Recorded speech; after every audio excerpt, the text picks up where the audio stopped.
हाँ, सबसे पहले तो आप सभी को हैप्पी होली। और जो आपके मैथ्स का जो चैप्टर 14 है उसके ऊपर आज बात करने वाले हैं। और ये जो मैथ्स का 14 चैप्टर इतना खास क्यों है, इसके पीछे ये है कि इस चैप्टर को मैं इतना शानदार तरीके से आपको कराने वाला हूँ क्योंकि बहुत सारी जगह आपको बहुत ज़्यादा कन्फ्यूज़न इसके अंदर आएगा। और ये जो चैप्टर आपके सिविल सर्विसेज में भी ये काम आता है, बहुत इंपॉर्टेंट चैप्टर है और मैं बहुत शानदार तरीके से कराने वाला हूँ। और ये जो इस बार आपके पूरे 15 नंबर का हो रहा है, 15 मार्क्स का। तो जिसकी मैथ्स ठीक ठाक है अगर, तो वो एक चैप्टर से भी बहुत कुछ कर सकता है अगर इसको भी ढंग से समझ लिया। और इस चैप्टर को पूरा पढ़ने की ज़रूरत नहीं है, एक छोटा सा कैप्सूल मैं आज आपको देने वाला हूँ। जो आपका चैप्टर 14 है, मतलब कि जो सांख्यिकी वाला स्टैटिस्टिक्स वाला चैप्टर जो है, ये आपके इस बार 15 मार्क्स का आ रहा है। ठीक है, अगले साल कितने मार्क्स आएगा वो बात अलग है, लेकिन इस साल ये 15 नंबर का आ रहा है। और इस 15 मार्क्स को करना क्या है, आपको इस बहुत बड़े चैप्टर के झमेले में नहीं पढ़ना, आप टाइम नहीं है अपने पास। तो एक छोटा सा कैप्सूल आज का रहेगा। इस कैप्सूल को पढ़ लिया तो मैं गारंटी ले सकता हूँ, लिख के दे सकता हूँ, आपके 15 में से 14.5 ही नहीं पूरे 15 आने वाले हैं। बस आपको दिमाग लगा के मेरी बात सुननी है। कैसे कि इसके अंदर एक क्वेश्चन तो आएगा आपके मीन का। मीन का मतलब हो गया मध्य। पहले पूरा समझ लो, हमारी पूरे मैटर को समझो आप, ठीक है। और इस मीन में कितने तरह के क्वेश्चन बन सकते हैं? 3 तरह के क्वेश्चन बन सकते हैं। बस 3 तरह के क्यों बन सकते हैं? क्योंकि इस मीन यानी माध्य निकालने के 3 मेथड है। ठीक है, फर्स्ट मेथड की मैं बात करूं तो डायरेक्ट मेथड। ठीक है, डायरेक्ट मेथड। और डायरेक्ट मेथड का मतलब हो गया प्रत्यक्ष विधि। फॉर्मूले वगैरह मैं फर्स्ट वीडियो में आपको बता चुका, तो दोबारा फॉर्मूला लिखने की ज़रूरत बिल्कुल भी नहीं है। सेकंड मेथड आप कल्पित माध्य विधि लिख लो, चाहे कल्पित मान माध्य विधि। ठीक है, कल्पित माध्य विधि या कल्पित मान माध्य विधि एक ही बात है, यानी कि अज्यूम मीन मेथड। ठीक है, यानी कि ये हो जाएगी अज्यूम मीन मेथड। ठीक है, और तीसरा हो गया पग विचलन विधि। पग विचलन विधि, ठीक है, यानी कि स्टेप डेविएशन मेथड। तो ये 3 मेथड आपको आने चाहिए। 3 तरह के क्वेश्चन आपके पूछे जा सकते हैं। ठीक है, डायरेक्ट मेथड तो सिग्मा एफ आई एक्स आई अपॉन सिग्मा एफ आई वाला, मतलब सारे फॉर्मूले बहुत ईजी है। अब इस तीनों से 3 तरह के क्वेश्चन बनते हैं। कैसे क्वेश्चन आएगा पूरी बात समझो। एग्जाम में क्वेश्चन लिखा आएगा कि कोई एक वैल्यू दे रखी होगी, टेबल वाली वैल्यू दे रखी होगी, और आपसे पूछ लेगा कि माध्य निकालो, मीन फाइंड करो। तब तो आपकी इच्छा, आप कोई सा मेथड अप्लाई करके निकाल सकते हो, कोई दिक्कत नहीं है। लेकिन बहुत बार एग्जाम में ऐसा लिखा हुआ आता है कि इसी मेथड से निकालो, या इसी मेथड से सोल्व करो, या इसी से करो। इसलिए अपन को तीनों मेथड जानना बहुत ज़रूरी हो जाता है, क्योंकि मेथड या विधि लिखा हुआ रहेगा, नाम फिर कहाँ जाएंगे अपन। इसलिए 3 मेथड तो ये, 3 क्वेश्चन तो ये बने। चौथा क्वेश्चन बनेगा आपके माध्यक का। ठीक है, माध्यक। माध्यक का मतलब हो गया मीडियन। ठीक है, और ये जो मीडियन बनेगा इसका तो एक ही मेथड है। तो एक क्वेश्चन तो ये 1 2 3, और इसका तो एक ही मेथड है, तो होगी 4। और एक बनेगा मोड। मोड का मतलब बहुलक। ठीक है, एक क्वेश्चन हो गया आपका ये। कितने हो गए? 4 5 हो गए। और एक क्वेश्चन बन जाएगा लास्ट, जो आपकी एक्सरसाइज है 14.4। यहाँ से आएगा एक क्वेश्चन, वो आएगा ग्राफ। ठीक है, बस कितने क्वेश्चन बन गए? 6 क्वेश्चन। सिर्फ और सिर्फ 6 क्वेश्चन कराने वाला हूँ, और जिसने ढंग से समझ लिए 6 क्वेश्चन, 15 में से 15 नंबर गारंटी हैं, बिल्कुल सिंगल नंबर नहीं कटेगा। इन 6 क्वेश्चन को पढ़ के जाना, अभी मेरे साथ के साथ पढ़ना है, 15 नंबर पक्के। कुछ भी टाइम वेस्ट मत करना इसके बाद में। मेरी अगर बात मानते हो तो बहुत शानदार कैप्सूल है। इस कैप्सूल को बहुत अच्छे ढंग से लेना है। ठीक है, तो 15 आउट ऑफ 15 अगर लाना है तो 6 क्वेश्चन मेरे साथ में समझ लो। करना क्या है, इन 6 या 7 क्वेश्चन जो भी लेंगे अपन, इसको मेरे साथ के साथ आपको समझ के आज इसी वीडियो को फिनिश कराना है, कि चाहे कुछ भी हो जाए, कितना भी टाइम लगे। ये चैप्टर अभी का भी, ऐसा नहीं कि एक बार और बाद में और कर लेना, लेकिन इसको एक बार तो फिनिश आज का आज करना है। ठीक है, सब पे एक क्वेश्चन लेता हूँ। एक क्वेश्चन लूँगा मीन माध्य ज्ञात करने का, तीनों मेथड से करेंगे, उस एक ही क्वेश्चन को आंसर सेम ही आएंगे, ये रूल है। इस तरीके से 6 क्वेश्चन अपन कर लेते हैं, इनको पढ़ के आपको जाना है। हाँ, अब देखो मैंने एक एग्जाम्पल लिया है, ये एग्जाम्पल है। ठीक है, कोई सा भी क्वेश्चन हो, अब एग्जाम में क्या होगा, बस वैल्यू चेंज आ सकती है, पैटर्न चेंज नहीं होगा। 6 या 7 क्वेश्चन आज के पढ़ के जाने हैं। और एक चीज़ और बता दूँ, हाँ साथ में, इस चैप्टर की खास बात ये है कि इसमें सॉल्यूशन करना मुश्किल पड़ेगा, क्योंकि वैल्यू बड़ी बड़ी होती है, प्लस माइनस का इशू रहता है, पॉइंट की वैल्यू होती है, अपॉन भी करना पड़ता है। तो ये जो मैं टेक्निक बता रहा हूँ ना, सोल्यूशन को भी पढ़ना है आपको मेरे साथ में, कि मैं किस हिसाब से स्मार्ट तरीके से इनको सोल्यूशन कर रहा हूँ, मतलब इनको सिंपल कर रहा हूँ काट काट के। तो वो जो काटना भी आपको सीखना है, ठीक है। अब ये क्वेश्चन आ गया, वर्ग अंतराल क्लास इंटरवल दे रखा है और नंबर ऑफ स्टूडेंट्स यानी विद्यार्थियों की संख्या दे रखी है, पूछ लिया माध्य ज्ञात करो, फाइंड द मीन। तो मीन अगर आपसे पूछा, अब इसके अंदर आप ये सोच रहे होंगे इसके अंदर मेथड, तो किसी का मेथड का नाम नहीं लिखा हुआ। हाँ बिल्कुल सही है, जब मेथड का नाम नहीं लिखा हुआ तब आप कोई सा मेथड से अप्लाई कर सकते हो, जिसमें सबसे ईजी पड़ता है डायरेक्ट मेथड, प्रत्यक्ष विधि, ठीक है, जो भी मैं कराऊंगा आपको। लेकिन एग्जाम में बहुत कम हो गया आजकल मेथड का नाम दे देते हैं कि आपको स्टेप डेरिवेशन मेथड से करो, पग विचलन से ही करो, फिर कह देगा डायरेक्ट मेथड से करो, या मतलब अज्यूम इन से करो, कल्पित माध्य से करो, मतलब कि कोई सा भी पूछ सकता है। इसलिए इसी क्वेश्चन को अपन तीनों मेथड से करेंगे। पहले मैं इसको कराना सिखा रहा हूँ आपको डायरेक्ट मेथड। तो अब मेरी बात को समझते हुए चलना है कि मैं क्या कहना चाह रहा हूँ। देखो, अगर आप इसको डायरेक्ट मेथड से करने के लिए गए, पूरी बात समझना, डायरेक्ट मेथड मतलब प्रत्यक्ष विधि। अगर आप इस क्वेश्चन को प्रत्यक्ष विधि से करते हो, ठीक है, प्रत्यक्ष विधि से अगर करते हो तो दिमाग में क्या आना चाहिए, प्रत्यक्ष विधि का फॉर्मूला तुरंत आना चाहिए। मेरी बात समझना, इस चैप्टर को बहुत धुआंधार तरीके से कराने वाला है, ऐसा नहीं कोई रटाफिकेशन की तरह रटा दिया, ऐसा नहीं। मतलब आपको ये मेथड का पता चल गया, डायरेक्ट मेथड, मतलब आपने ये लिखा कि मीन यानी कि माध्य, ये माध्य एक्स बार दिखा सकते हो, माध्य को मीन को सिग्मा एफ आई एक्स आई अपॉन सिग्मा एफ आई, ये फॉर्मूला आपको दिमाग में क्लिक हो जाना चाहिए। फिर आपने कहा हाँ ठीक है, ये फॉर्मूला होता है। फिर आपके माइंड में ये आना चाहिए कि f i into x i, यहाँ पर value f i into x i की चाहिए हमें। हमारे पास में क्या है, हमने देखा यार ऐसा तो कहीं पर लिखा हुआ ही नहीं है, ना तो कहीं एफ आई लिखा हुआ, ना कहीं एक्स आई लिखा हुआ, फिर नीचे भी एफ आई, इसका मतलब हमारे पास तो वो भी नहीं लिखा हुआ। ये पहचानना सिखाऊंगा मैं आपको। तो ऐसी कंडीशन में ध्यान हमेशा रखना, चाहे नंबर ऑफ स्टूडेंट्स हो, नंबर ऑफ कोई सा भी हो, वो मोस्टली हमेशा एफ आई होता है। मेरी बात समझ में आ गई, ये हमेशा एफ आई होता है। मीन वाले मेथड की बात कर रहा हूँ, माध्य में वो बहुलक मोड में अलग चीज़ होगी, अभी अपन मीन की बात कर रहे हैं। हमेशा ये जो क्लास इंटरवल होता है ना, वो कुछ नहीं होता, वो एक्स आई भी नहीं होता, वो एक्स आई हालांकि इसे निकलता है। मेरी बात फिर समझ लो, वर्ग अंतराल से एक्स आई निकलेगा, पीछे कौन बचा, वो एफ आई होगा। वर्ग अंतराल कभी भी एफ आई नहीं होगा, बार बार कह रहा हूँ, वर्ग अंतराल एक्स आई होगा, लेकिन अभी है नहीं, निकालेंगे इसकी हेल्प से, बता दूंगा अभी। ये कंफर्म पता चल गया कि ये एफ आई है, ठीक है। अब दिमाग में क्लिक कर गया कि ये एफ आई है, ठीक है, ये एफ आई तो है, लेकिन फिर अपन ने कहा यार एफ आई, चलो नीचे वाला तो आ गया, f i into x i, x i कहाँ है भाई, एक्स आई आई बिना आप दोनों को मल्टीप्लाई करके लिखोगे कैसे। तो फिर तीसरी टेबल तैयार करनी है एक्स आई की। बस इसी क्वेश्चन को आपको करना क्या है, एग्जाम के अंदर ये क्वेश्चन आएगा, आपको आंसर शीट के अंदर इस क्वेश्चन को वापस से अपने आंसर शीट में उतारना, इतना तो, और तीसरी कॉलम खुद को मन से बनानी है। और एक्स आई कैसे निकालोगे वो सीख लो। एक्स आई का फॉर्मूला क्या होता है, जो क्लास इंटरवल होता है, ठीक है, अपर लिमिट और लोअर लिमिट अपॉन 2, मतलब इन दोनों का प्लस करके 10 + 25/2 अपॉन 2 करना है, अपॉन 2 करना है, तो आ जाएगा 35/2। अगर आप इसको सोल्व करोगे तो फर्स्ट वाली एक्स आई की टेबल में आ जाएगा 17.5, क्योंकि 2 का भाग 35 में 17.5 टाइम जाती था, जानते ही हो। तो मतलब यहाँ आ गया 17.5। एक बार और निकालना है, फिर समझ लो, एक बार और निकाला, गए इसके पास में, इसमें आ गया 25 + 40/2, ठीक है, ये हो गया आपके 65/2। काटा जब इसको तो पता चला कि 3 × 2 = 32, 32.5 आ गया, ठीक है, 32.5।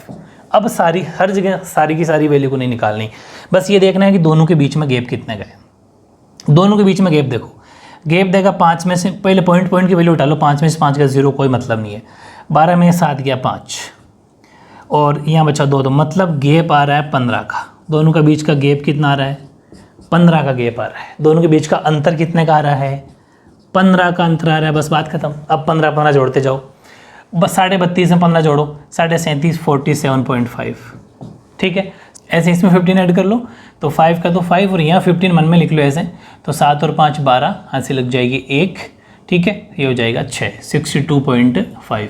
फिर इसमें 15 ऐड कर लो, ठीक है, तो फिर करोगे तो ये 7 हो गया, ठीक है, इसमें 5 जोड़ा तो, और ये हो गया 7, 77 हो गया। फिर इसमें 5 ऐड कर लो तो ये हो जाएगा, सॉरी 15 ऐड कर लो तो ये हो जाएगा 7 5 12, फिर हम 1 के 92, ठीक है, तो 92.5 77, इस तरीके से ये अपने टेबल तैयार हो जाएगी। अब हमें फॉर्मूले में चाहिए sigma f i into x i का मल्टीप्लाई। इसका मतलब एफ आई ये रहा, एक्स आई ये रहा, तो इन दोनों का मल्टीप्लाई कर देते हैं, ये लो तीसरी टेबल बन जाएगी एफ आई एक्स आई, ठीक है, ये कॉलम और बन जाएगा। तो हमें एक्चुअली चाहिए एफ आई एक्स आई का दोनों का मल्टीप्लाई। 17.5 को 2 से किया 35, 17.5 का डबल 35 होता है, ठीक है। अब इसको मल्टीप्लाई करना है, तीन टेबल बोल दो, 3 5 से 15, 3 5 15, पॉइंट का पॉइंट, ठीक है, ऐसा अलग से करने की जरूरत नहीं, साथ में यहीं पर कर लोगे, छोटी सी टेबल ये, ज़्यादा बड़ी वैल्यू नहीं आएगी, ठीक ठाक आएगी, 6 7 8 9 इतने से सबको टेबल 10 तक टेबल तो आती है। फिर 3 2 6 और एक हो जाएगा 7 और 3 3 9, ठीक है, फिर से देख लो 3 5 15 हाथ से लग जाएगी, हाँ ठीक है। फिर 7 से करोगे तो 7 5 35, 7 मुझे 35, 3 हाथ से लग जाएगी, और 7 7 14 49 और 3 50 52 52, 5 हाथ से लग जाएगी, 28 और 5 33, ठीक है। अभी आ जाओ, पॉइंट लग जाएगा तो ये 6 5 30, ठीक है, 3 हाथ से लग जाएगी, 12 और 3 15, एक हाथ से लग जाएगी, 36 और 1 37 37। फिर यहाँ 6 5 30, ठीक है, 3 हाथ से लग जाएगी, 42 और 3 45 4, और फिर 40 6 42 और 4 46। फिर से देख लो 30, 3 हाथ से लग जाएगी, 42 3 कैरी तो 42 3 45, और हाँ फिर 3 42 और 4 46। फिर यहाँ हो जाएगा 6 5 30, 3 हाथ से लग जाएगी, 6 दूनी 12 और 3 15, 1 कैरी, और 6 9 54 और 1 55, ये हो गया आपका, ठीक है, 5 5 5 0। अब हमें क्या चाहिए, एफ आई एक्स आई, तो ये जो सिग्मा एफ आई एक्स आई है ना, हमेशा लास्ट में फाइनली इसको क्या करना है, ऐड करना है, सिग्मा एफ आई एक्स आई बराबर, पता चल जाएगा कितना है, वो हमें यहाँ लिखना है। तो पहले इसके एक काम करते हैं, पॉइंट के बाद 0 लगा लो ताकि ऐड करने में ईजी रहे, ठीक है। तो अब देख लेते हैं अपन, 5, ये हो गया 10 हाथ से लग जाएगी 1, ये हो जाएगा 6 6 और 7 13 15, 15 और 10 25, ठीक है, और 30 3 हाथ से लग जाएगी, ठीक है, 3 हाथ से लग जाएगी, यहाँ लिख देंगे छोटे से 3 और 3 6, 6 और 9 12, सॉरी 6 और 9 15, 15 और 3 18, 18 और 7 25, 25 और 30 36, 3 और 5 8 4 12, 3 15 और 3 18, ठीक है, बस ऊपर तो कुछ नहीं है, हाँ 1860.0, ठीक है। और एक चाहिए, नीचे चाहिए सिग्मा एफ आई, तो एफ आई ये रहा, इसका मतलब इस वाली टेबल को भी अपन को, इसका भी कॉलम का भी सम चाहिए, सिग्मा एफ आई बराबर, ये हो गया 18 24 25, 25 और 5 30, चलो बस ये चाहिए। अब अपन चलते हैं वापस फॉर्मूले पर, सिग्मा एफ आई एक्स आई तो है 1860.0 की जरूरत नहीं है, नीचे है 30, इससे कट जाएगा, ये कट जाएगा आपके एक्स बार बराबर 3 6 18 और 3 2 62 आपका आंसर आ जाएगा। तो मुश्किल बिल्कुल भी नहीं है, बहुत इजी है। ये तो था अपना डायरेक्ट मेथड इस क्वेश्चन को करने का। अब मैं इसी को बाकी जो 2 मेथड है, चाहे स्टेप डेरिवेशन हो चाहे ज़ूम इन मेथड हो, दोनों से आपको और करवाता हूँ, आंसर यही आएंगे, ठीक है।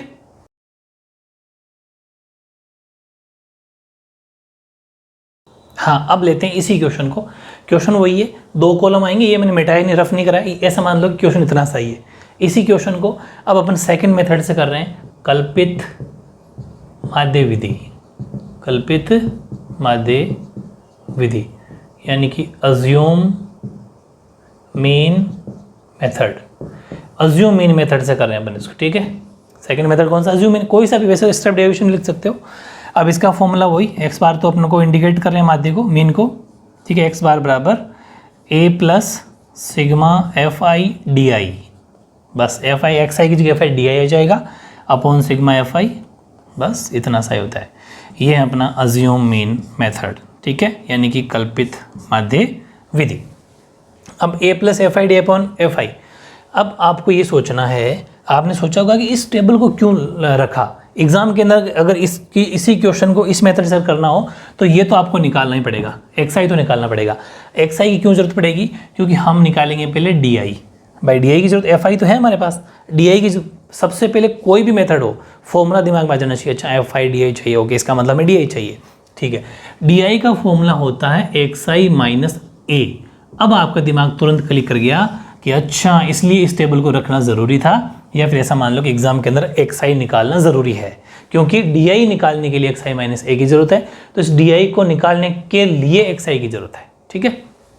चलो फिर आपने सोचा कि चलो एक्स आई तो ये ए कहाँ से आएगा, और सबसे बड़ा इशू ही ए का है, और मैं ए निकालने का एक ऐसा तरीका बताऊंगा, ज़बरदस्त रामबाण ट्रिक है ये, कि इस ए निकालने के आपको बहुत ज़्यादा अलग अलग लोग तरीके बताएंगे, लेकिन मैं एक बहुत ही शानदार स्मार्ट सा तरीका बता दूं। सबसे पहले तो मोस्टली क्या होता है कि हाईएस्ट फ्रीक्वेंसी देखनी है, मतलब अधिकतम बारंबारता, अधिकतम बारंबारता, ये फ्रीक्वेंसी, एफ का मतलब फ्रीक्वेंसी, बारंबारता। हाईएस्ट फ्रीक्वेंसी है 7, 7 की जस्ट बगल वाली वैल्यू होती है, ठीक है, लेकिन कभी कभी नहीं भी होती। उसके पीछे लॉजिक है क्या, कि जो एक्स आई की वैल्यू है ना, एक्स आई की वैल्यू देखो ये रही, उसकी सबसे ऊपर टॉप वाली वैल्यू प्लस नीचे वाली वैल्यू, पूरी बात को समझना, बहुत शानदार तरीका है ये। 5 5 10 आंसर लग जाएगी एक, ये 10 आंसर लग जाएगी 110। ये जो फर्स्ट और लास्ट वैल्यू हैं 110, इसका आधा कर लो 55। अब इसको आधा करने पर 55 आया ना, अब इस लाइन में ढूंढो 55 के सबसे करीब वैल्यू कौन सी है, बस 55 से ज़्यादा नहीं होना चाहिए। फिर सुन लो, एक्स आई की फर्स्ट और लास्ट वैल्यू को ऐड करो अपॉन 2 करो, ए निकालने का टेक्निक है ये, सिविल सर्विसेज तक अटकोगे नहीं, फिर उससे बड़ा तो कुछ होता ही नहीं है। तो इन दोनों का सम करके अपॉन 2 किया तो 55 आया। 55 के पास में वैल्यू कौन सी है, 47.5, क्योंकि 62.5 62.5 तो ज़्यादा हो जाता है, ज़्यादा नहीं लेना, करीब लेना है, जितना हो सकते करीब। ये मत सोचना कि 32 ले लूँ, वो तो करीब थोड़ी, हो तो दूर है, 47.5 करीब है। ये भी एक तरीका है, ठीक है। तो आपको हाईएस्ट फ्रीक्वेंसी भी चेक करनी है और आपको ये तरीका भी अपनाना है, उसके बाद में ए फिक्स करना है। तो ए क्या हो जाएगा, ए हो जाएगा 47.5, बस। अब इस टेबल को अपन निकाल लेंगे, कैसे, एक्स आई माइनस ए। तो देखो एक्स आई कितना, 17.5, 17.5 में से 47.5 माइनस करेंगे, ठीक है, 17.5 में 47.5 माइनस करेंगे तो क्या बचेगा, 0 0, सॉरी इधर से कर लो, 0 0 और 3, 30 बचा, लेकिन माइनस का, क्योंकि बड़ी वैल्यू, क्योंकि पहले क्या है एक्स आई माइनस ए, तो एक्स आई की वैल्यू क्या थी, एक्स आई की वैल्यू 17.5 थी, तो इसमें से करने की वजह से माइनस का 30 बचा, कोई बात नहीं। नेक्स्ट है एक्स आई माइनस ए, ये रहा 47.5 में से 32.5 माइनस करेंगे, ठीक है, लेकिन पहले ये लिखा जाता है इसलिए ध्यान रखना, ये वैल्यू माइनस की है, इसमें से ये कर रहे हैं, तो 0, फिर आपके 5 और 0 और 5 और यहाँ बच गया 3 में, तो सॉरी 4 में 3 15, तो ये हो गया माइनस का 15। ध्यान रखना है क्योंकि एक्स आई छोटी वैल्यू है, फिर माइनस ए है, ए की वैल्यू बड़ी है तो माइनस का चिन्ह आएगा। फिर यहाँ पाओगे नेक्स्ट गैप 15 का होता जा रहा है, तो सीधी सी बात है 0 आएगा। मैंने कहा था 2 ही बार चेक करना है, -30 -15 0 +15 +30 +45, मतलब 15 बढ़ाते जाओ। ये मत सोचना है घटाए नहीं है, माइनस में वैल्यू जितनी बड़ी उतनी छोटी होती है, उतनी जितनी छोटी उतनी बड़ी होती है, दोनों बातें सही है। -30 में 15 कम करो, -15, क्योंकि माइनस का मतलब होता है घाटा, और घाटा जितना कम होगा फायदा उतना ही ज़्यादा है। तो -30 में 15 कम किए, 15 -15, फिर 15 कम किए 0, फिर 15, मतलब कम करने का मतलब बढ़ाई, सॉरी, -15 बढ़ाई तो -15, -15 फिर 15 बढ़ाई तो 0, फिर 15 बढ़ाई तो फिर 15 बढ़ाई तो फिर 15 बढ़ाई तो, क्योंकि गैप 15 का है। चलो डी आई आ गया। अब मेरी बात समझना, ये तो चलो आप दिखाना चाहो तो दिखा भी सकते हो, वैसे ज़रूरत नहीं है छोटी मोटी बात की दिखाने की, तो ये हो गया अपना। लेकिन हमें क्या चाहिए, हमें चाहिए एफ आई डी आई, क्योंकि फॉर्मूले में डिमांड किसकी है, एफ आई डी आई की, ठीक है।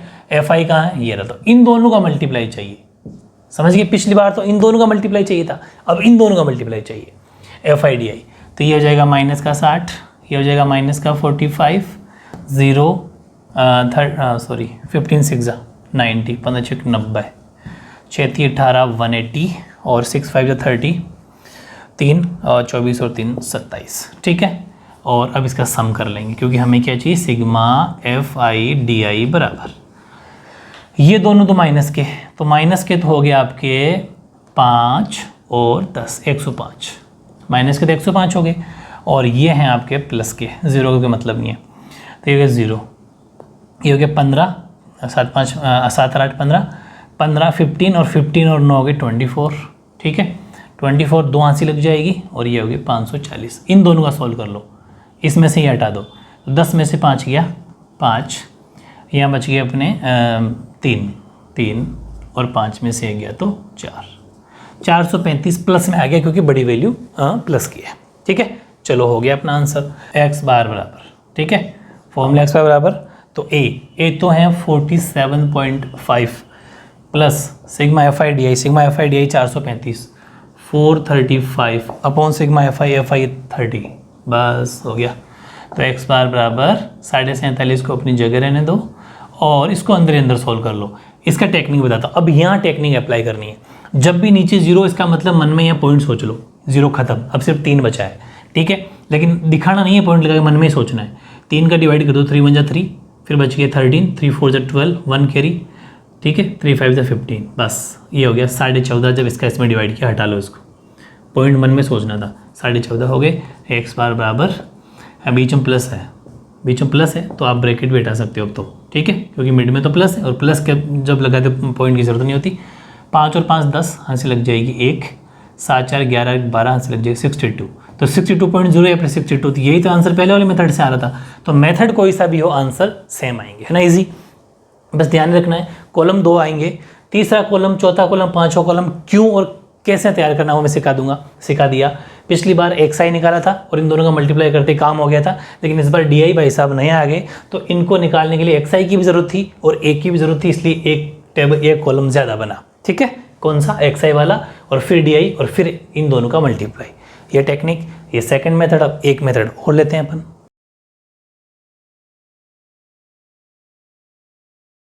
हाँ, क्वेश्चन वही सेम है, 2 टेबल आएगी, तीसरी मैंने रफ नहीं करी, हर बार बनानी पड़ेगी, क्यों बनानी पड़ेगी आपको पता चल रहा है।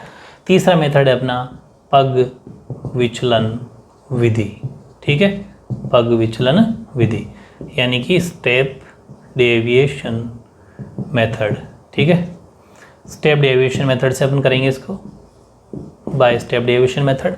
और इसका फॉर्मूला होता है x बार बराबर a प्लस सिग्मा एफ आई, जहाँ DI था वहाँ पर UI है, ठीक है, अपॉन सिग्मा एफ आई, और एक मल्टीप्लाई में H और आ गया, ठीक है। हर बार एक नई चीज़ सीख रहे हो, पिछली बार A निकालना सीखा था, अब H निकालना सीखेंगे। ये अपना तीसरा मेथड है और लास्ट मेथड है इस माध्य में, इसके अलावा कोई चौथा क्वेश्चन नहीं बनता, ठीक है। चलते हैं सोल्यूशन की ओर। हमने देखा यार, हमें चाहिए FI और UI। FI ये तो हैं और H भी है। H बता दो क्या होता है। H का मतलब बीच का गैप, 10 और 25 15, इन सब के बीच में गैप कितना है, 15, बस H तो चलो निकल गया, H का काम तो हो गया। H का मतलब क्लास इंटरवल के बीच का गैप, यानी कि वर्ग अंतराल के बीच का अंतर, बस वो लिखने की जरूरत नहीं है कि ये होता है, सीधा भी लिख सकते हो, कोई फर्क नहीं पड़ता। ये हो गया, H आ गया, FI आ गया, A भी आ गया। A हमें पता है 47.5, अभी भी निकाला था, बार बार बताने की जरूरत नहीं है, कैसे निकालते हैं वो बता चुका। A भी आ गया, सिग्मा FI ये रहा 30, H भी पता है, सिर्फ UI चाहिए, क्योंकि हमें चाहिए FI इंटू UI, तो इस FI को मल्टीप्लाई कराने के लिए UI का कॉलम चाहिए। तो एक UI का फिर नया फॉर्मूला, हालांकि मैंने आपको फॉर्मूले वाले वीडियो में बता चुका मैं, XI minus A upon H, ये UI निकालने का फॉर्मूला है। मतलब यहाँ जो कॉलम तैयार करोगे ना, उसके लिए इतना कुछ करना पड़ेगा। हमने देखा, अच्छा ये XI इसलिए निकालना पड़ा था क्योंकि XI में से माइनस करना है, तो XI में से माइनस, जब कुछ चीज़ है ही नहीं तो फिर माइनस किस में से करोगे, इसलिए XI निकाला, ठीक बात। A पता है, H भी पता है, बस। तो तीसरा कॉलम कौन सा होगा, UI निकालेंगे। फॉर्मूला क्या होता है, XI minus A upon H, ऐसा आपको लिखना भी है, वहाँ फॉर्मूला भी यहीं लिखना है, ठीक है। और फिर लास्ट कॉलम बन जाएगा अपना FI और UI, कौन सा, ये इसको इससे मल्टीप्लाई करा देंगे, इसको इससे, लेकिन पहले ये निकाला तो सही ना वैल्यू, फिर तो माइनस करेंगे, मल्टीप्लाई करेंगे। तो XI की वैल्यू कितनी है, 17.5, UI बराबर 17.5 माइनस A 47.5, यानी कि 47.5 अपॉन एज 15। तो यू आई की वैल्यू क्या हो जाएगी, गैप कितना था -30/15, कट गया तो -2 आ गया, मतलब फर्स्ट कॉलम में आ गया -2। फिर एक बार और चेक करो, यू आई बराबर 32.5 यानी 32.5 -47.5, क्योंकि ए की वैल्यू तो वही है, और अपॉन एच का मतलब 15।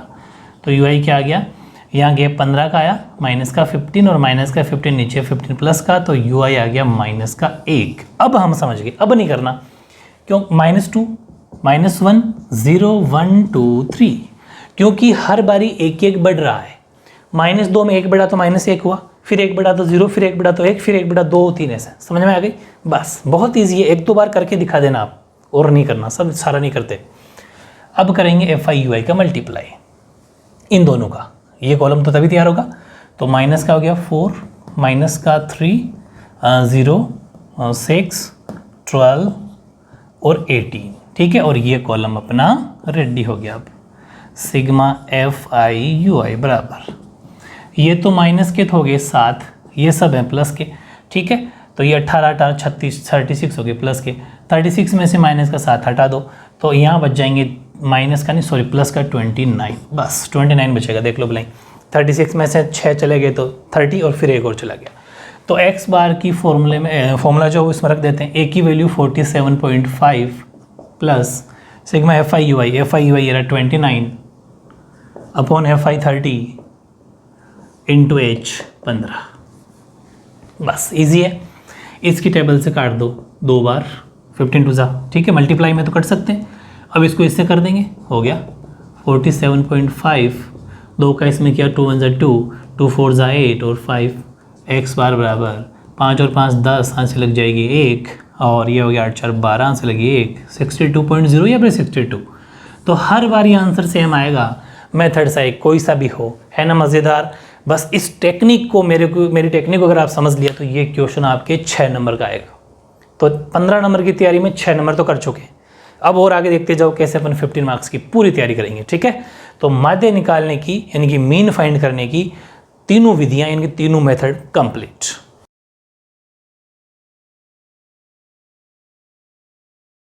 हाँ, अब देखो मैंने एक क्वेश्चन लिया है, पूरी बात को ध्यान से समझना है। एक क्वेश्चन नहीं है, ये 2 क्वेश्चन है। अब कैसे, एक क्वेश्चन में 2 क्वेश्चन छुपे हुए हैं, पूरा समझना। जानबूझ के मैंने एक क्वेश्चन लिया है, आपकी एक्सरसाइज का ही है। ये क्वेश्चन अगर एग्जाम में आ जाए और आपसे पूछे पत्तियों की माध्यिक लंबाई ज्ञात कीजिए, find the median length of the length, हमें तुरंत माइंड क्लिक कर गया कि माध्यिक ज्ञात करना है, पत्तियों से, लीफ से हमें कोई मतलब नहीं है। इट मीन्स हमें जब माध्यिक ज्ञात करना है, मीडियन ज्ञात करना है, तो तुरंत माइंड में क्लिक, क्या फॉर्मूला। Very good. सबसे पहले आपको हमेशा मेरी टेक्निक को फॉलो करना, हमेशा दिमाग में आपके फॉर्मूला आ जाना चाहिए, क्योंकि फॉर्मूले में जो जो हमें चाहिए ना वही तो निकालेंगे। इसलिए फॉर्मूला हमेशा बिल्कुल फिट होना चाहिए, जो मैंने आपको इसका फर्स्ट पार्ट में बता रखा है। फॉर्मूला होता है L प्लस एन अपॉन 2, चाहे एन आप कैपिटल लिख लो, n/2 minus C F upon F multiply by H. हाँ, ये आपके फॉर्मूला होता है। L plus n/2 minus C F commutative frequency, यानी कि कम्यूटेटिव फ्रिक्वेंसी का मतलब संचयी बारंबारता, एफ का मतलब तो जानते हो फ्रीक्वेंसी बारंबारता, एच बीच का गैप, एल नई चीज़ है, ये बता दूंगा अभी कैसे निकालते हैं, लोवेस्ट वैल्यू होती है बता दूंगा। चलो वो फॉर्मूला दिमाग में आ गया और सब वैल्यू निकाल लेंगे, कोई टेंशन नहीं है। 2-3 क्वेश्चन उठाएंगे। पहला क्वेश्चन, पूरी बात को समझना है, यह लिख रहा हूँ बॉक्स में। पहला क्वेश्चन सी एफ क्या होगा या फिर एफ क्या होगा। इतनी देर पिछले क्वेश्चन मैंने आपको ये कहा था कि हमेशा ये एफ होगा, कहा था ना। कब, जब हमें मीन फाइंड कर रहे थे, माध्य फाइंड कर रहे थे, माध्य ज्ञात कर रहे थे। यहाँ पर मीडियन ज्ञात कर रहे हैं और मीडियन के अंदर भी एफ वही होगा, मोस्टली तो यही होगा, लेकिन कभी कभी ये सी एफ भी हो सकता है, संचयी बारंबारता भी हो सकता है, कम्यूटेटिव फ्रीक्वेंसी भी हो सकता है, ये सी ए भी हो सकता है। कैसे हो सकता है, कैसे पहचान होगी, तो ध्यान रखना। अगर ऐसा कैसा लिख लेना, अगर वैल्यू, पूरी बात समझना, अगर वैल्यू बढ़ते क्रम में है, अगर वैल्यू बढ़ते मतलब असेंडिंग ऑर्डर, बढ़ती हुई है बस, और अगर वैल्यू डिक्रीज हो रही है, ठीक है। अगर वैल्यू मतलब कभी ज़्यादा कभी कम, ठीक है, वैल्यू कभी कम कभी ज़्यादा, कभी 3 कभी 8 कभी 4, तब वो एफ है। बॉक्स बंद कर लेना, वेरी वेरी इंपॉर्टेंट चीज़ है ये, ठीक है। अब कैसे देखो, आओ इधर चेक करते हैं, ये एफ आई है या सी एफ है। 3 आ रहा है, 5 आ रहा है, 9 आ रहा है, 12 आ रहा है, लेकिन वापस 5 आ गया। इसका मतलब यहाँ तक मामला बढ़ रहा था, ऐसा लगा सी एफ है, आगे गई तो सी एफ तो नहीं है, ये तो आगे पीछे कम हो गया। इट मीन्स फिक्स हो गया ये एफ आई है, ये सी एफ है ही नहीं। बस इट मीन्स हमें सी एफ निकालना पड़ेगा। कम्यूटेटिव फ्रिक्वेंसी यानी कि संचय बारंबारता निकालनी पड़ेगी। अगर ये सी एफ होता तो एफ निकाल लेते, ठीक है। एफ अब वो भी एक टेक्निक है कि एफ से सी एफ कैसे निकालते हैं, सी एफ से एफ कैसे निकालते हैं। तो ये एफ है, एफ से सी एफ निकालने का तरीका तो ये है कि 3 का 3, ठीक। अब 3 में 5 जोड़ दो 8, 8 में 9 जोड़ दो 8 16 17, 17 में जोड़ दो 7 और 2 9 और ये 2, इसमें 5 जोड़ दो तो ये हो जाएगा आपके 34, ठीक है ना। हाँ 4 1 के लग जाएगी, हाँ। फिर ये हो जाएगा 8 38 और ये हो जाएगा 40। ये तरीका है सी एफ निकालने का। तो और आप सोचोगे अगर ये सी एफ था तो एफ कैसे निकालते, तो 3 का तो 3, फिर इसमें से माइनस, 8 में से 3 गया तो 5, मतलब उसमें माइनस करते। लिखना चाहो तो लिख लो, सी एफ के लिए तो करेंगे माइनस और एफ के लिए करेंगे, सॉरी सी एफ के लिए तो करेंगे प्लस और एफ के लिए करेंगे माइनस। बस अभी जैसे अपन प्लस किया और वहीं अगर अपन को एफ निकालना होता तो अपन माइनस कर देते, बस फर्स्ट वैल्यू सेम रहती है, ठीक है। ओके, अब आ जाओ इधर। हमने कहा कि अच्छा सी एफ का कॉलम आ गया, एल क्या होता है, एच का तो पता है, चलो कुछ बातें लिख देता हूँ। एच का तो पता ही है, बीच का गैप कितना है। लेकिन यहाँ पर एक क्वेश्चन, हाँ वो तो बताना भूल ही गया मैं, ये एक क्वेश्चन नहीं है, 2 क्वेश्चन है। 2 क्वेश्चन कैसे, 118 के बाद में 126 आ रहा है, वापस 126 से स्टार्टिंग होनी चाहिए थी, लेकिन कहाँ से स्टार्ट हो रहा है, 127 से। इसलिए एक ही क्वेश्चन मैंने 2 तरीके से बता दिए। एग्जाम में क्वेश्चन ऐसा अगर आ जाए तो कभी भी इसको सॉल्व नहीं कर सकते अपन, क्योंकि यहाँ और यहाँ की वैल्यू सेम होना बहुत ज़रूरी है। तो आपको इस टेबल को मॉडिफाई करना है, इस टेबल को मॉडिफाई करना इसको, तो मैं इसको यहाँ लिख देता हूँ, ठीक है। ध्यान रखना, वेरी इंपॉर्टेंट है, इससे सॉल्व नहीं होगा सोल्यूशन, ठीक है। तो लेंथ जो कि mm में है, शॉर्ट में लिख रहा हूँ लेंथ इन mm, इसको अपन मॉडिफाई कर रहे हैं। जब भी ऐसा हो 118 126 उसके बाद में 126 नहीं हो तो 0.5, अच्छा एच तो अभी निकाल नहीं सकते क्योंकि जब तक दोनों सही नहीं होगा तब तक एच नहीं लिखेंगे। तो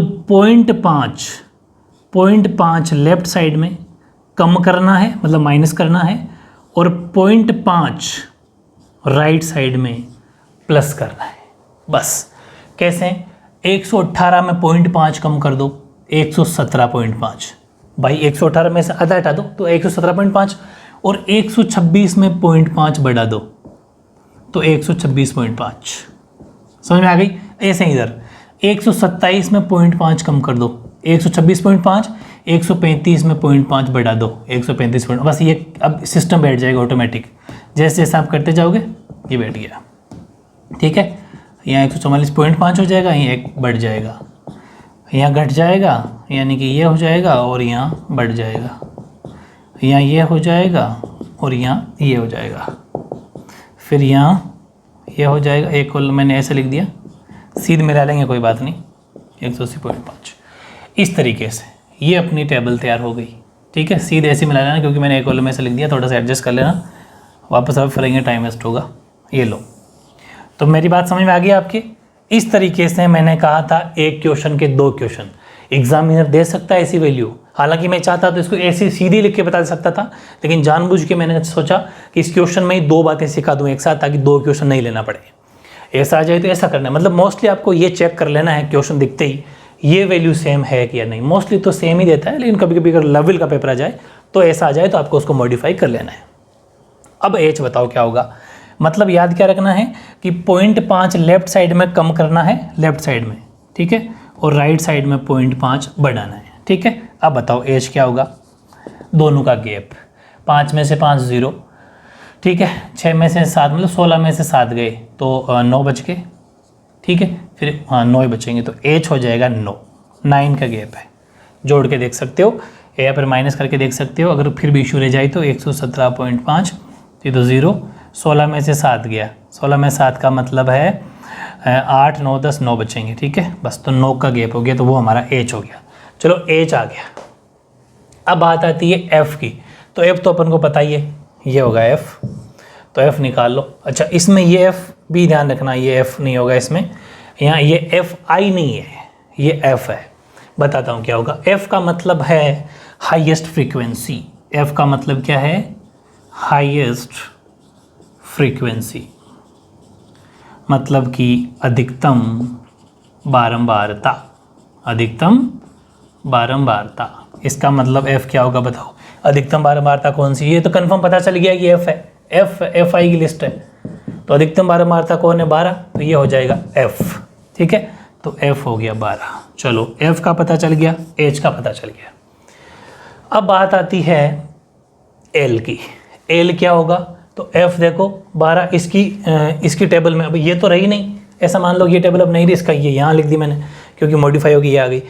एफ की सीध में ये हमेशा जो सबसे कम होगी लो, ये जो टेबल है ना, ये ध्यान रखना एफ की सीध में कौन सी है, पूरी मिला देता हूँ तब पता चल जाएगा एफ की सीध में कौन सी है। एफ की सीध में ये वाली है, अब पता चल रहा है, एफ की सीध में ये वाली है।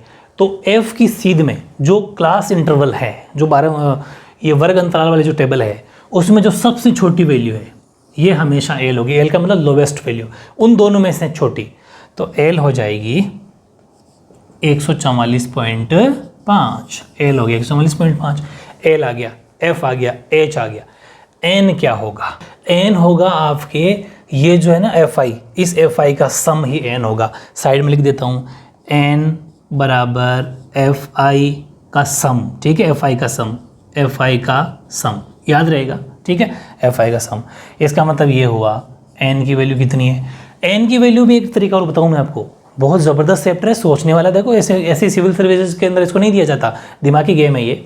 8 8 16 1 17, 17 और 2 19, 29 और 5 34, 34 40, 40।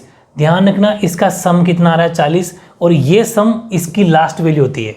ध्यान रखना, टेक्निक है बहुत शानदार। इस टोटल का सम जो होगा वो सी एफ की लास्ट वैल्यू होगी। ये अपने आप में चेक कर लेना भले ही। इसमें क्या फ़ायदा होता है, क्योंकि इसमें दोनों की क्रॉस चेकिंग हो जाती है कि अपन इसको ऐड करते जा रहे हैं, तो सीधी सी बात है इसका सम जो होगा वो तो यहाँ लिखा जाएगा, लास्ट में वही तो लिख रहे हैं। तो इससे दो फायदे हो गए, सी एफ चेक हो जाएगा कहीं गलती तो नहीं रह गई है, और इसका सम भी कोई गलती नहीं रहेगी, पता चल जाएगा। तो एन की वैल्यू क्या है 40, जो एफ आई का या एफ का सम है। तो एन हो गया 40, एन का ही पता चल गया। अब है सी एफ क्या होगा, ये पूरी टेबल की टेबल थोड़ी ना सी एफ होगी। तो सी एफ का टेक्निक बता देता हूँ मैं आपको। सी एफ होगा हाईएस्ट फ्रीक्वेंसी, अधिकतम बारंबारता के जो साइड में होगा ना, कि जो भी सी एफ होगा अधिकतम बारंबारता के, ऐसे क्या लिखूँ मैं, सी एफ। ठीक है, अधिकतम बारंबारता के जो सीध मान लो, चाहे अधिकतम बारंबारता के ये वाली सीध है ना, इस जस्ट ऊपर वाली, ये सी एफ है। मतलब क्या कहना चाहोगे आप इसको अपने शब्दों में लिख लो। ठीक है, ये सी एफ होता है अधिकतम बारंबारता, हाईएस्ट फ्रीक्वेंसी के जो बगल है उससे ऊपर वाली, हाँ ऐसे लिख लेते हैं। तो हाईएस्ट फ्रीक्वेंसी के जो सी एफ होगी, ठीक है, हाईएस्ट फ्रीक्वेंसी के बराबर में सी एफ की जो वैल्यू होगी, वैल्यू हैं उसके ऊपर वाली वैल्यू अपने हिसाब से लिख सकते हो। मतलब हाईएस्ट फ्रीक्वेंसी ये है, इसके सीध में सी एफ कौन है, के ऊपर वाला फिक्स है, ये सी एफ होता है। समझ में आ गई। हाईएस्ट फ्रीक्वेंसी अधिकतम बारंबारता 12 है, उसके जस्ट बगल में सी एफ की टेबल दिखेगी आपको, उसके जस्ट ऊपर वाली हमेशा सी एफ होती है, कम्युनिटी फ्रीक्वेंसी या फिर संचयी बारंबारता होती है। पता चल गया। इसका मतलब सी एफ कितना है, सी एफ है 17। बस सारी वैल्यू आ गई, रख दो यहाँ पर। एल कितना 144.5, एन कितना 40/2 माइनस सी एफ कितना 17, एफ कितना, एफ है आपका 12, एच कितना, एच बीच का गैप है 9। ठीक है 9। अब क्या करो, इसको टेबल से काट दो, 3 3 9, 3 4 12, 144.5 और ये हो जाएगा आपका 20, भाई कट गया नहीं ये, तो 20 - 17/4 और यहाँ बच गया 3, तो 144.5 यहाँ बचा आपका 3/4 × 3, ये पूरा एक साथ सोल्व करना है। तो 144.5 ये हो जाएगा 9/4। ठीक है, तो 144.5 प्लस इसका करोगे तो 2 4 2 8 बच गया 1, फिर 0, तो फिर 2 8, फिर बच के 2 5, तो इसको ऐड कर लेना। तो 100 क्या हो जाएगा, यहाँ 0 भर लो, एक ही बात है ऐड करने के लिए सुविधा रहे। तो ये हो जाएगा 5 और ये हो जाएगा आपके 7.146, तो 146.75 आपकी इसका आंसर हो जाएगा। तो मुश्किल बिल्कुल भी नहीं है, बस आपको इसको सिस्टम को समझना है। तो एक क्वेश्चन दो तरीके भी सीख लिए, ऐसा क्वेश्चन ऐसा मॉडिफाई करके भी लिख लेंगे। तो ये अपना माध्यक यानी कि मीडियन कंप्लीट।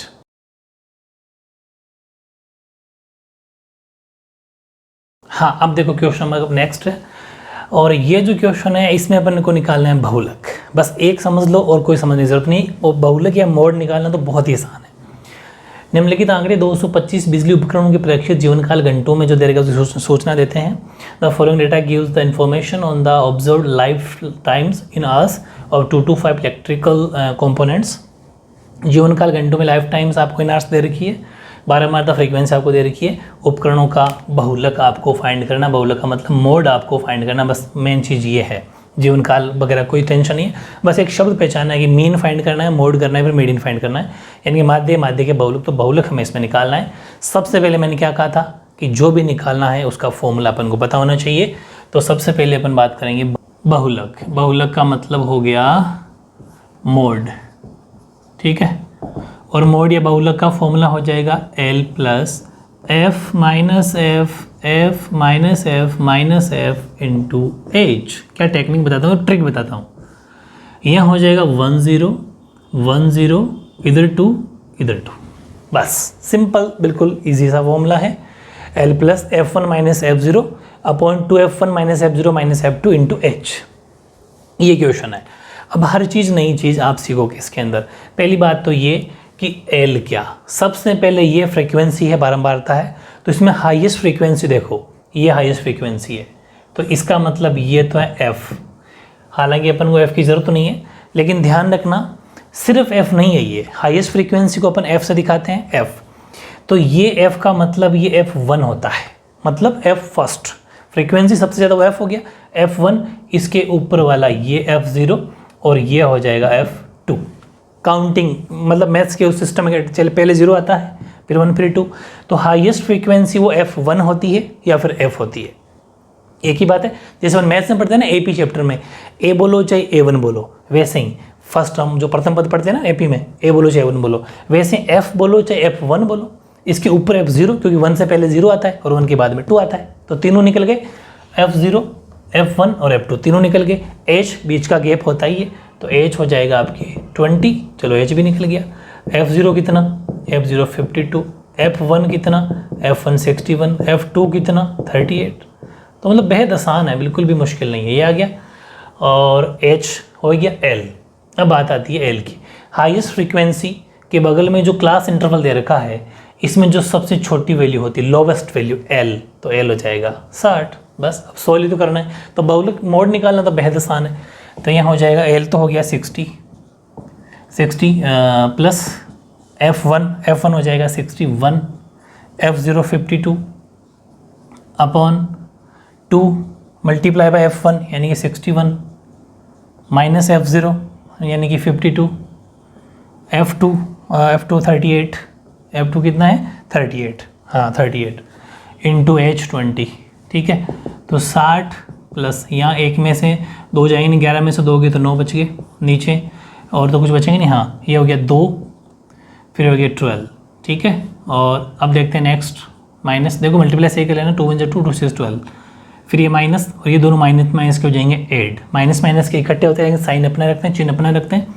8 और 2 10, ऐसे लग जाएगी 1, 6 और 3 9, 90 हो गए, ठीक है। 8 और 10 यहाँ से लगी 1, हाँ ठीक है। और इधर आ जाएगा 20, यहाँ से लगा मतलब कैरी 60 प्लस 9 अपॉन यहाँ 90 चले जाएंगे इसमें से, तो 2 में से 0 गया तो 2, फिर यहाँ क्या बच गया 11, देखो 2 में से 12 बच गया, तो बच गया 3 और मल्टीप्लाई में 20 एज इट इज़, ठीक है। तो देखो 60 प्लस, अब यहाँ पर ये अगर कोई तीन के टेबल से कट रहा है तो काट दो, नहीं कट रहा तो इसको काट दो मल्टीप्लाई में, 4 8 से 32, 4 5 से 20, ये हो गया 9 5 से 45, 45/8, ठीक है। तो 60 प्लस 8 5 40, 8 5 से 40, बच गए 5 0, और फिर हो जाएगा 8 6 48, 8 6 48, बच गए 2 0, ठीक है। 8 दूनी 16, 8 पंजे सॉरी 8 5 40, हाँ। अब इसको अपन ऐड कर देंगे तो ये हो जाएगा 65.625 आपका आंसर। तो ये तो बहुत ही आसान है, बस मेन चीज़ ये है कि पहचान आना चाहिए। और पहचानने के लिए क्या करना है, एक ही ट्रिक है, सबसे पहले हाईएस्ट फ्रीक्वेंसी चेक कर लो, बस उसके वो F1 होगा। F1 के पहले क्या था 0 0 और 1 के बाद में क्या था 2 और उसके जस्ट बगल में ये L, बात करता। और H बीच का गैप होता ही है और कुछ होता नहीं है। तो इसका मतलब मैंने 5 क्वेश्चन तैयार कर लिए। अब एक क्वेश्चन लास्ट बचा आपके ग्राफ का, वो कर लेते हैं क्योंकि ग्राफ भी इस बार अलग से 6 नंबर में आ सकती है।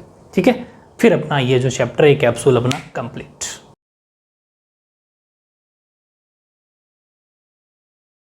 हाँ, अब देखो ये वाला जो क्वेश्चन है बहुत बढ़िया क्वेश्चन है। ये आपसे ऐसे पूछ रहा है कि निम्नलिखित बंटन किसी फैक्ट्री के 50 श्रमिकों की दैनिक आय दर्शाता है। The following distribution gives the daily income of 50 workers of factory. और ऐसी 2 टेबल दे रखी होगी, दैनिक आय रुपीज़ में, डेली इनकम इन रुपीज़ 100 से 120, 120 से 140, 160, 140, 160, 160 से 180, 180 से 200। और फिर इस तरफ है श्रमिकों की संख्या, नंबर ऑफ वर्कर्स जो इससे लेके यहाँ तक इनकम कमाते हैं 12 जने, 14 जने, 8, 6 और 10। आपसे क्या पूछ रहा है, convert the distribution above less than. 2 तरह के क्वेश्चन बनेंगे, एक तो less than type of community frequency और एक होता है greater than type of community frequency. बस 2 बातें समझनी है, एक बार इसको समझो फिर वो भी समझ में आ जाएगा। And draw its ogive. उपरोक्त आंकड़ों के लिए एक कम प्रकार का त्वरण खींचिए और इसके माध्यक भार भी ज्ञात कीजिए। देखो सबसे पहले करना क्या है, सोल्यूशन स्टार्ट करना है। तो सोल्यूशन में जब आपसे कम पूछे ना तो एक टेबल बनानी है कम प्रकार की, जैसे नहीं ए लेस देन, ठीक है, ए लेस देन। या फिर इसको ऐसा लिख लेना, जैसे ये 120 है तो ऐसा लिखना है 100 से 120 का मतलब है 120 से कम, 120 से कम, इसका मतलब ये होता है, यानी कि लेस देन 120। ठीक, फिर अगला 140 से कम, 140 से कम, यानी कि लेस देन 140। फिर 160 से कम, ठीक है, फिर यानी कि लेस देन 160। 180 से कम मतलब कि लेस देन 180। 200 से कम यानी कि लेस देन 200। ठीक है, इस तरीके से अपन ने ये टेबल तैयार कर लेनी है। और जो सेकंड बनेगी, सेकंड जो कॉलम बनेगा वो बनेगा, देखते हैं क्या बनेगा, वो है 120 से कम कितना है 12। ठीक है, अब मेरी बात सुनना, 12 है लेकिन आपको यहाँ पर एज इट इज़ यही नहीं उतारना, फिर तो क्या मतलब है इसका उतारने का। जब भी कम पूछे वो कम्युनिटी फ्रीक्वेंसी की बात कर रहा है, चेक करना ये CF है या फिर CF है। 12 है, 14 है, 8 है, 6 है, 10 है।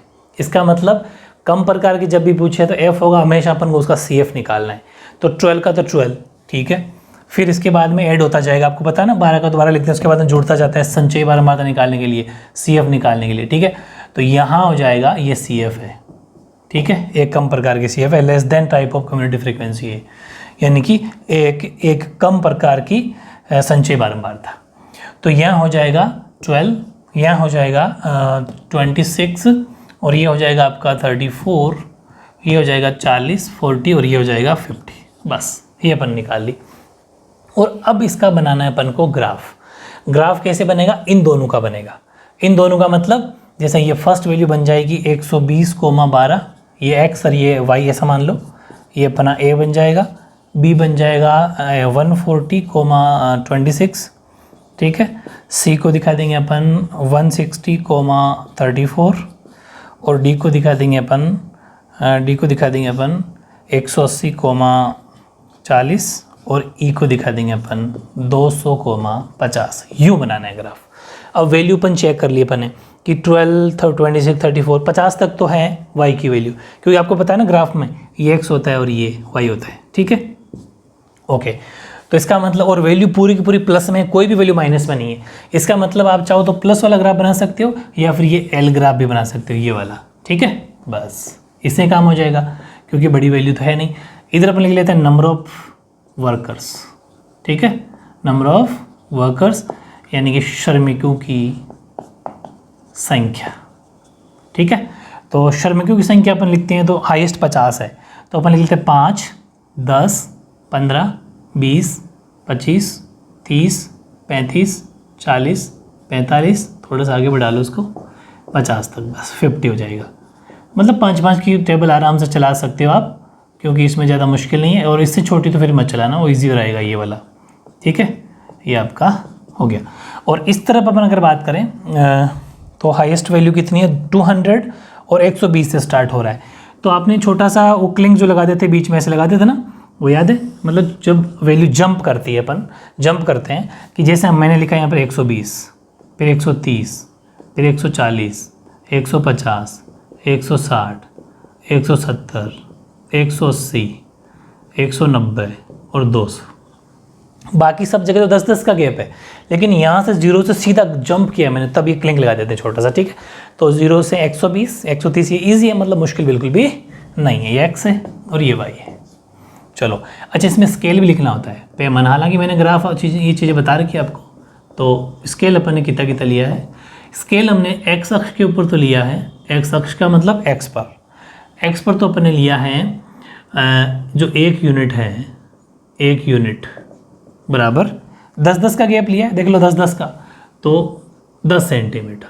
और y अक्ष के ऊपर लिया है अपन ने, y अक्ष के ऊपर लिया है अपन ने 1 यूनिट। यूनिट का मतलब इकाई होता है, ठीक है, तो इंग्लिश हिंदी दोनों समझना। यूनिट का मतलब इकाई होता है, वो लिया अपन ने 5 का, 5 सेंटीमीटर।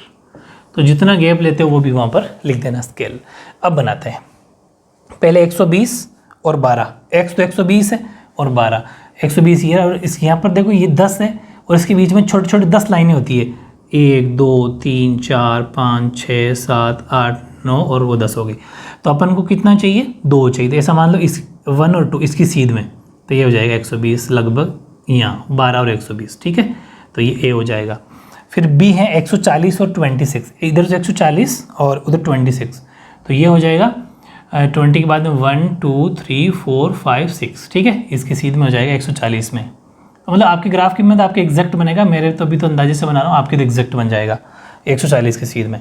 फिर 160 की सीध में, 160 की सीध मतलब 34, तो ये 160 की सीध चल रही है और यहाँ अपना 35 से थोड़ा सा कम रख देना। ठीक है, 35 से एक कम कर देना, 34।